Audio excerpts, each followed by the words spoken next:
नमस्कार विद्यार्थी मित्रांनो, उत्कर्ष इन्स्टिट्यूटच्या ऑनलाईन प्लॅटफॉर्मवर मी प्रफुल्ल कुमार पुन्हा एकदा मनापासून तुम्हा सर्वांचं स्वागत करतो। आजच्या भागामध्ये विद्यार्थी मित्रांचे बरेच प्रश्न आले की सर तांत्रिक घटकाचा सिलेबस आम्हाला डिटेलमध्ये द्या। तो तसा टेलिग्रामला सुद्धा टाकून दिला आणि त्याचं विश्लेषण सुद्धा मी आता ह्या व्हिडिओच्या माध्यमातून तुम्हाला सर्वांना सांगणार आहे।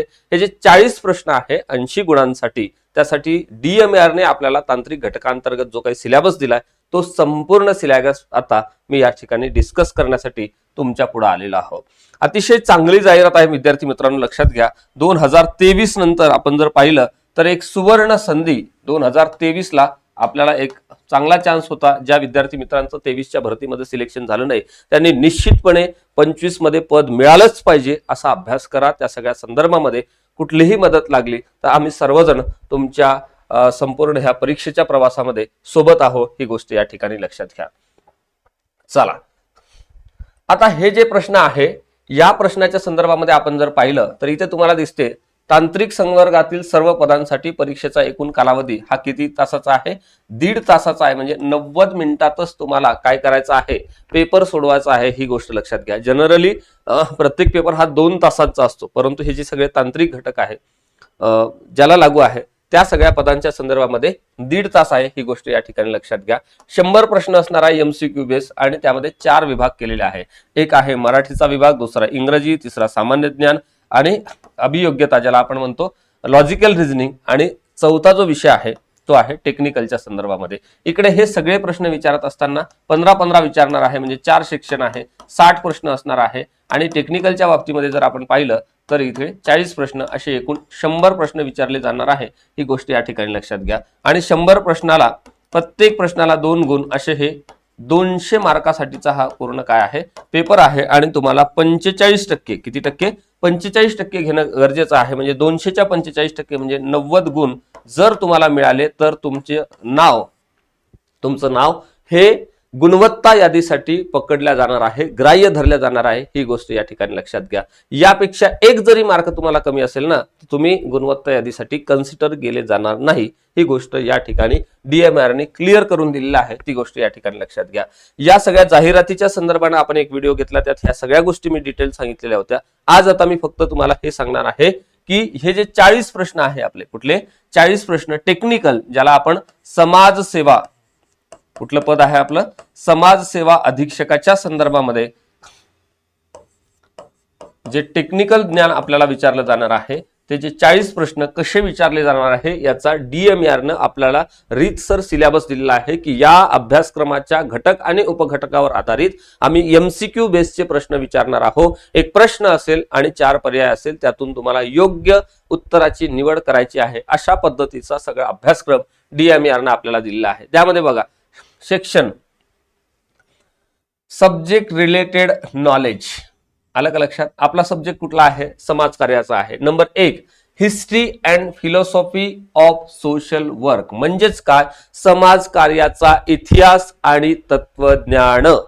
समाजकार्याचा इतिहास किती जुना आहे, किती मोठा आहे, आणि सोबतच त्याचं तत्वज्ञान वेगवेगळ्या विचारवंतांनी, वेगवेगळ्या तत्वज्ञानी मंडळींनी त्या कालखंडामध्ये जे सिद्धांत मांडले, त्यांनी जे विचार मांडले, त्यांनी ह्या सगळ्या समाजातल्या समस्या दूर करण्यासाठीचे उपाय वगैरे सांगितले, त्या सगळ्या संदर्भातला घटक हा आपल्याला history and philosophy of social work या घटकामध्ये अभ्यासायचा आहे। तशा संदर्भातला ह्या पहिल्या घटकाचा जो पहिला भाग आहे, हा जो पहिला पार्ट आहे त्याचा पहिला पार्ट मी YouTube वर सुद्धा आपल्या उत्कर्ष इन्स्टिट्यूटच्या ह्या YouTube चॅनलवर टाकलेला आहे, तो निश्चितपणे त्या ठिकाणी तुम्ही जा। आणि हा जो घटक आहे history and philosophy of social work याचा पहिला घटक तो आपण त्या ठिकाणी कव्हर केला आहे। या सगळ्या संदर्भातले प्रश्न सुद्धा MCQ बेसचे जे प्रश्न आहेत ते सरावासाठी मी तुम्हाला घेऊन येणार आहे, तुम्ही कुठेच काही काळजी करू नका, चांगला अभ्यास करा। त्यानंतरचा दुसरा उपघटक आहे तो आहे social science concept for social work, म्हणजे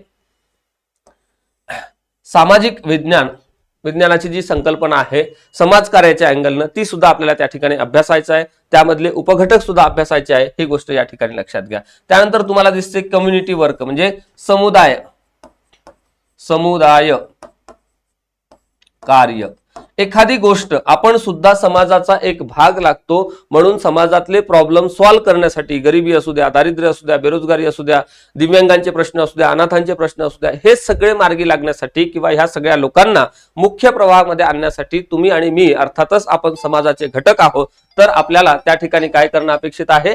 या ठिकाणी आपण कुठेतरी या सगळ्या संदर्भामध्ये आपण काय करणं अपेक्षित आहे? आपला सुद्धा यामध्ये रोल असणं अपेक्षित आहे, असं ह्या समुदाय व कार्य या भागामध्ये आपल्याला या ठिकाणी पाहायचं आहे. ही गोष्ट या ठिकाणी लक्षात घ्या. पुढे तुम्हाला दिसते सोशल केस, काही सामाजिक केस स्टडीचा सुद्धा आपल्याला या ठिकाणी अभ्यास करायचा आहे. पुढचा घटक या ठिकाणी दिलेला आहे कम्युनिटी वर्क, हाच वर्क इथे त्यांनी ऍड केलेला आहे. सोशल वर्क रिसर्च म्हणजे या ठिकाणी संशोधनाच्या ज्या काही पद्धती आहेत, आलं का लक्षात? संशोधन का गरजेचं आहे? कारण त्याच्या मुळाशी जाऊन, कशाच्या मुळाशी? या सगळ्या प्रॉब्लेमच्या मुळाशी जाऊन आपल्याला त्या ठिकाणी काय करायचं आहे? हा सगळा उपक्रम जो आहे तो पूर्णतः काय करायचा आहे? कंप्लीट करायचा आहे. ही गोष्ट या ठिकाणी लक्षात घ्या. अर्थातच हा जो काही मुद्दा आहे, गरिबी आहे, दारिद्र्य आहे, किंवा याच्या मुळाशी जाणं, म्हणजे हा जो सगळा घटक आहे तो कोणामुळे निर्माण झाला? वेगवेगळ्या तत्वज्ञानी मंडळींनी सांगितलेलं आहे की त्या काळातली राजकीय स्थिती, त्या काळातली इकॉनॉमिक पॉलिसी म्हणजे काय, आर्थिक धोरणं, आणि समाजातले इतर घटक, अर्थातच सामाजिक ज्याला आपण घटक म्हणतो, ते सुद्धा त्याला निश्चितपणे जबाबदार आहे, असं त्या घटकांतर्गत आपल्याला पाहायला येते. तसं त्या सगळ्या विचारवंतांनी हा विचार या ठिकाणी मांडलेला आहे. त्यानंतर तुम्हाला दिसते सोशल ऍक्शन अँड सोशल, म्हणजे समाजातले जे कार्य घटक आहेत त्या संदर्भामध्ये आपल्याला अभ्यास करायचा आहे. आणि फील्ड वर्कच्या संदर्भामध्ये सुद्धा आपल्याला प्रश्न विचारले जाणार आहे. प्रात्यक्षिक बेस सुद्धा त्या ठिकाणी प्रश्न असेल. परंतु हे सगळे प्रश्न विचारत असताना एक प्रश्न आणि 4 पर्याय अशा पद्धतीचं स्वरूप, अर्थातच बहुपर्यायी प्रश्न त्या ठिकाणी आपल्याला असणार आहे. मल्टिपल चॉईस क्वेश्चन आपल्या पुढे येणार आहे टेक्निकलचे. ही गोष्ट या ठिकाणी लक्षात घ्या. तर हा जो काही सिलेबस आपण आता डिस्कस केलेला आहे, म्हणजे काय केलेला आहे? डिस्कस केलेला आहे. हा एवढा जो घटक आपल्याला दिलेला आहे, कशामध्ये? सब्जेक्ट रिलेटेड नॉलेज या घटकामध्ये आपल्याला हे जे सगळे घटक दिले, history and philosophy of social work, हे जरी इथं तुम्हाला एक सेंटेन्स दिसत असलं तरी याची व्याप्ती ही जास्त आहे, त्याचे उपघटक हे जास्त आहे. त्या कालखंडात प्रसिद्ध झालेले महत्वाचे पुस्तक, महत्वाच्या विचारवंतांचे लेख, महत्वाच्या विचारवंतांचे विचार आणि त्या कालखंडातल्या तत्वज्ञानी मंडळींनी मांडलेले विचार, आणि समकालीन कालखंडामध्ये भारतातल्या लोकांनी सुद्धा ह्या सगळ्या घटकांमध्ये कशा पद्धतीने योगदान दिलं, या सगळ्या अँगलनं या घटकावर प्रश्न विचारले जाणार आहे. ही गोष्ट या ठिकाणी लक्षात घ्या. भारताचं जर उदाहरण घेतलं तर आधुनिक भारताचा इतिहासाचा अभ्यास करत असताना आपल्या सगळ्यांना माहित आहे की सामाजिक धार्मिक चळवळींचा आपण ज्यावेळेस अभ्यास करतो त्यावेळेस आपल्याला एक गोष्ट प्रकर्षाने लक्षात येतं की इंग्रजी शिक्षणाच्या माध्यमातून सुधारलेल्या एका वर्गाने, ज्यांना आपण समाज सुधारणेचा वर्ग किंवा समाज सुधारक म्हणतो, त्या सगळ्या वर्गांनी निश्चितपणे भारतातल्या सगळ्या प्रॉब्लेमच्या मुळाशी जाऊन, म्हणजे समस्येच्या मुळाशी जाऊन